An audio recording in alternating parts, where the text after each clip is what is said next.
Welcome. In this tutorial, you will learn what materials and working steps are needed to obtain an authentic clay pot. First, let's see what you will need. Materials. Water to sprinkle the clay from time to time so that it does not lose its plasticity. Clay for firing in the kiln, which you can either buy ready-made or prepare yourself at home after you gain experience. At first, if you do not have a pottery kiln, you can try using air-dry clay, which you can purchase from specialized stores in 3 colors: white, reddish, and gray. We used authentic clay, prepared manually by our artisan, who has 30 years of experience in pottery and who later helped us with the glazing and firing of the clay objects in his own workshop. Necessary tools and supplies. Potter's wheel. A set of sculpting tools and natural hair brushes for ceramics. 1 bowl for water, 1 jar of black paint, and 1 jar of white paint. Kitchen apron and old rags or towels to wipe your hands or brushes. Big containers with lids to store the clay.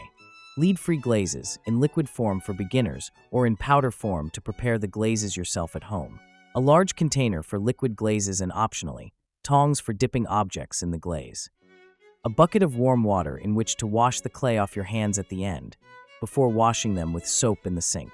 A thin metal wire, with which the base of the object is detached from the wheel. Half a small dishwashing sponge for finishing. Sanding pads for the finishing stage before drying the pots. Kiln to fire the pottery. Safety measures. The potter's wheel works with electricity. Be careful not to spill water on the extension cord or on the pedal. At first, press the pedal to spin the wheel at a lower speed until you get the hang of it, so as not to ruin the object in the process. If you want to prepare your own glaze from dust, you must definitely wear a special mask for protection. In any case, we will not present this method in our tutorial because it is a complex process, which each craftsman perfects over time, depending on their own artistic style. Also, if you have chosen to work with clay that you will dry by firing, you must be careful how you work with the electric or wood-fired kiln and with the objects removed from it. The temperatures are extremely high, and hot objects can burn when handled improperly. Now let's get creative and make pottery. Step 1. Fixing the clay on the wheel. Start the wheel. With this electric wheel, it is enough to fix the pedal in a single position depending on the speed at which you feel you can work at first. There is no need to constantly keep your foot on the pedal. Remember, the lower the speed, the easier you can shape the object. The higher the speed, the more skill you need. Today we will make medium objects. We start with them because they are easier to work with. For the very small ones, skill gained from experience, but also patience is needed. The same goes for large objects, which require more strength and precision. We choose the amount of clay depending on the object we are thinking of obtaining. We start with a lump the size of a tennis ball, which we fix very well on the wheel. To center it, you need to hold it with force and practice repeatedly until you get dexterity. Keep in mind that if you choose a smaller lump, you can't get a large object because the clay won't let you stretch it very much because the walls of the vessel will thin out and the object will deform or ruin, or you risk cracking during firing. Thus, if you work the walls under 0.5 centimeters on a medium object, then the object is already quite weak in the wall, and when drying the clay loses another 10% of its volume. For example, if an object is 9 centimeters, after firing it becomes approximately 8.1 centimeters. A thin wall for small objects would not necessarily be a problem, but for large ones it could be, especially if using a traditional wood-fired kiln where there are large air currents, large contractions, and a greater risk of loss, like cracking of fired objects. Of course, if you do electric firing, you can work with thinner walls because you can control the temperature in the kiln and the contractions in it are not as intense. Step 2. Preparing the base of the object. After you have firmly fixed the clay on the wheel exactly in the middle of it, hold the clay lightly with one hand and poke the clay by pressing lightly with your thumb. You don't have to press until you hit the disc because the pot you are making must have a base. If you are not sure that you have left at least 1 centimeter to 0.5 centimeters of base, you can make a measurement using your own fingers. The middle finger touches the base of the disc, and the pointer finger that you then put inside the pot does not touch the disc. This way you can figure out the depth of the hole. Don't forget to moisten the clay from time to time. If you feel that the clay is not very well homogenized, raise it and lower it a few times to soften the material a little. When you first get to grips with the potter's wheel, it's a good idea to practice these movements repeatedly.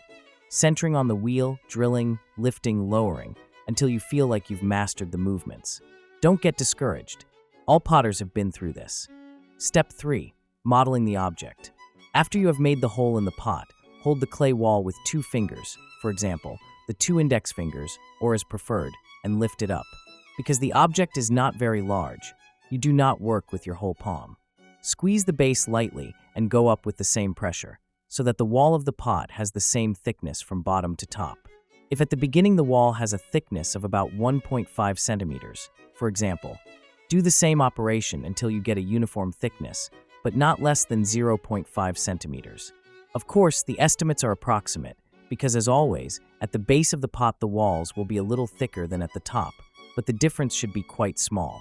Now I cut this pot in half, so you can see what I mean when I talk about the thickness of the wall from bottom to top. Do not rush. Always go slowly with the pressing, because you need to give the clay time to rotate, so that the pressure is distributed evenly over the entire surface of the material. After you have obtained a sufficiently high cylinder, and you consider that your pot can take shape, with your finger inside the pot you push more outwards, pulling out the clay and making a belly. Then if you do the reverse operation, pressing from the outside and pulling from the inside, the mouth of the vessel tightens. Everything you do must be done very slowly. Still, you have to finish an object in approximately 15 minutes, otherwise the clay will be too soft to work with. We do the same steps when modeling a plate, for example. Do not be discouraged if you do not succeed the first time. It seems simple, but you need a lot of practice until you feel how the clay works at certain speeds of the wheel. Think of this object as 30 years and 1 minute of work. That is the 30-year experience of the craftsman. They say that you can do whatever you want with clay after you have shaped 3 clay carts that have passed through your hands. You have to feel the material very well. After you have obtained the object you like, clean the base a little with a spatula and finish with a sponge if you are not satisfied with the shape. The more you finish it on the wheel, the less work you have to do after cleaning. Step 4. Decorating. Potters generally work the decoration directly on the wheel. A more elaborate, more demanding ceramic, however, is painted after the first firing, because then you know for sure that the object does not crack, so that your work would be in vain. The rejects appear during the first firing. We perform here a simple decoration, as was customary in the past for the pots that ordinary people used to buy. We have a black earth here. By simply pressing with the brush, we draw a black belt around the pot. The same with a white kaolin, which will be better seen after drying. These 2 colors are not demanding. Generally, blue, green, red are colors that are applied after firing or after the first drying because they are very easily contaminated. The clay becomes reddish when drying and fades these colors. We reduce the speed a little, and with the tail of the brush we make a serpentine pattern, a slight zigzag on the black lines. The same is done after drying, if necessary. After the wheel stops, the rim of the pot can still be shaped by hand. The wheel conditions you to the round shape. If you stop it, however, you can still shape the objects, flatten them, etc. Up to this point, pottery is a craft. From here on, the art begins. Step 5. Cleaning, drying, firing, and glazing. Before drying, the object is finished with sandpaper to remove any existing burrs, if any. The object dries at ambient temperature, depending on its size, for about 3 to 4 days, after which its first firing is performed. Firing the clay is easier in a special electric kiln. The firing temperature of the clay is between 940 to 1050 degrees Celsius. After firing, the clay becomes reddish. After the first firing, glazing follows. Why is glazing needed besides the aesthetic aspect? Because clay has a porous texture, and if you pour water into an unglazed clay vessel, the water will slowly drain from the vessel. What type of glaze should you choose? You will have to test for yourself what effects you like. There are a multitude of glazes with different effects: gloss, matte, or satin matte. Regardless of the effect you choose, we recommend those purchased in liquid form at the beginning of the journey. Glazing can be done in many ways. The most convenient method is dipping in liquid. The last step is the second firing of the glazed object. The firing of the glaze is done at the same temperature as the firing of the clay. If you fire at much lower or much higher temperatures, the glaze will be uneven or will have defects, such as bubbles or minor cracks. Now, you have the necessary information to start your pottery journey. I wish you a successful experience. Enjoy!